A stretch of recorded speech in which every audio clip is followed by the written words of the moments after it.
Don మీడియాకు స్వాగతం. ఆ పాత కాపులు ముగ్గురు 3 పార్టీలు మారినవారే. రాజకీయ రంగులరాట్నంలో విజేత ఎవరు? తాడేపల్లిగూడెం నియోజకవర్గం రాజకీయ ముఖచిత్రం. పశ్చిమ గోదావరి జిల్లా తాడేపల్లిగూడెం శాసనసభ నియోజకవర్గం రాజకీయ ముఖచిత్రం రోజురోజుకు వేడెక్కిస్తూ నియోజక ప్రజలను అయోమయానికి గురిచేస్తూ తీవ్ర ఆసక్తిని రేపుతోంది. వివరాలలోకి వెళితే, తాడేపల్లిగూడెం నుండి గెలిచి ప్రస్తుతం డిప్యూటీ సీఎంగా ఉన్న కొట్టు సత్యనారాయణ 1994 కాంగ్రెస్ పార్టీ ద్వారా రాజకీయ రంగ ప్రవేశం చేశారు. అనంతరం ఆయన తెలుగుదేశం పార్టీలో కొంతకాలం పనిచేసి ప్రస్తుత అధికార పార్టీ వైఎస్ఆర్సీపీ ప్రభుత్వంలో ఉపముఖ్యమంత్రిగా కొనసాగుతూ, మరలా టికెట్ కోసం ప్రయత్నిస్తున్నారు. జనసేన పార్టీ అభ్యర్థిత్వాన్ని ఆశిస్తున్న బోలిశెట్టి శ్రీనివాస్ ముందుగా కాంగ్రెస్ పార్టీలో ఉంటూ పార్టీ పట్టణ అధ్యక్షునిగా, కౌన్సిలర్గా పనిచేశారు. అనంతరం తెలుగుదేశం పార్టీలో చేరి మున్సిపల్ చైర్మన్గా గెలిచి పదవి నిర్వహించారు. ప్రస్తుతం తాడేపల్లిగూడెం నియోజకవర్గం జనసేన పార్టీ ఇన్ఛార్జిగా పనిచేస్తూ అభ్యర్థిత్వాన్ని ఆశిస్తున్నారు. ఇక వలవల బాబ్జీ విషయానికి వస్తే ఆయన ముందుగా తెలుగుదేశం పార్టీలో ఉంటూ అనంతరం కాంగ్రెస్ పార్టీలో చేరి కౌన్సిలర్ పదవికి ఎన్నికై ఆ పదవిని నిర్వహించారు. అనంతరం వైఎస్ఆర్ కాంగ్రెస్ పార్టీలో చేరి కొంతకాలం కార్యక్రమాలు నిర్వహించారు. ప్రస్తుతం తెలుగుదేశం పార్టీ తాడేపల్లిగూడెం నియోజకవర్గ ఇన్ఛార్జిగా పనిచేస్తూ అభ్యర్థిత్వానికి తీవ్ర ప్రయత్నాలు చేస్తున్నారు. అలాగే శాసనసభ మాజీ సభ్యుడు ఈలినాని విషయానికి వస్తే ఆయన కాంగ్రెస్ పార్టీలో యూత్ కాంగ్రెస్ బాధ్యతలు స్వీకరించి ఒక ఊపు ఊపారు. అనంతరం తెలుగుదేశం పార్టీలో కొంతకాలం పనిచేసి మెగాస్టార్ చిరంజీవి స్థాపించిన ప్రజారాజ్యం పార్టీలో చేరి ఉమ్మడి పశ్చిమ గోదావరి జిల్లాలోనే ఆ పార్టీకి ఏకైక ఎమ్మెల్యేగా విజయం సాధించి శాసనసభలో అడుగుపెట్టారు.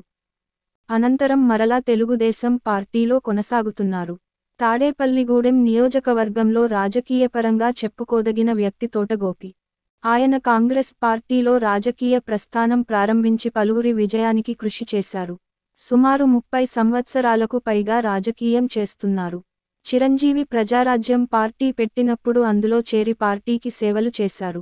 2009లో ఆ సీటును ఈలినానికి ఇవ్వడంతో ఆయన విజయానికి కృషి చేశారు. అనంతరం వైఎస్ఆర్ కాంగ్రెస్ పార్టీలో చేరి పార్టీ నియోజకవర్గ సమన్వయకర్తగాను 2014 అసెంబ్లీ ఎన్నికల్లో అభ్యర్థిగా పోటీ చేసినా విజయం సాధించలేకపోయారు.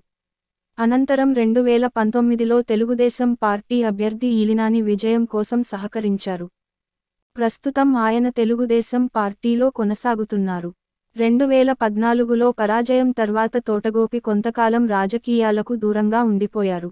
ఆయన గనుక పార్టీ మారకుండా ఉంటే, ప్రస్తుత అధికార పార్టీలో మంచి పదవి పొందడంతో పాటు ప్రస్తుతం ఆయనే అభ్యర్థై సానుభూతితో విజయం సాధించేవారని రాజకీయ పరిశీలకులు అభిప్రాయాన్ని వ్యక్తం చేస్తున్నారు.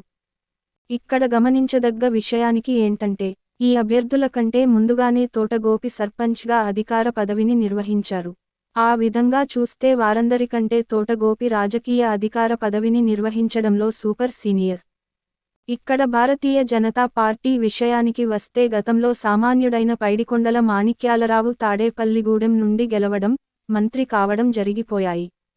ఆ విధంగానే పొత్తులో తాము గెలిచేయాలనుకుని పలువురు ఆశావాహులు ప్రయత్నాలు చేస్తున్నారు.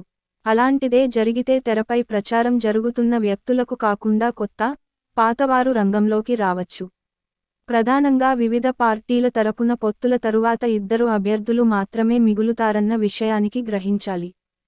అలాగే కోట్లాది రూపాయలు ప్రజలపై వెదజల్లాల్సిన పరిస్థితి నెలకొని ఉంది. ఎంత చేసినా తాడేపల్లిగూడెం నుండి శాసనసభకు వెళ్లే వ్యక్తి గురించి చర్చలు వాడిగా వేడిగా జరుగుచున్నాయి. మరిన్ని వార్తల కోసం మన డాన్ మీడియా ఛానల్ను సబ్స్క్రైబ్ చేయండి. మరికొందరితో చేయించండి. ధన్యవాదములు.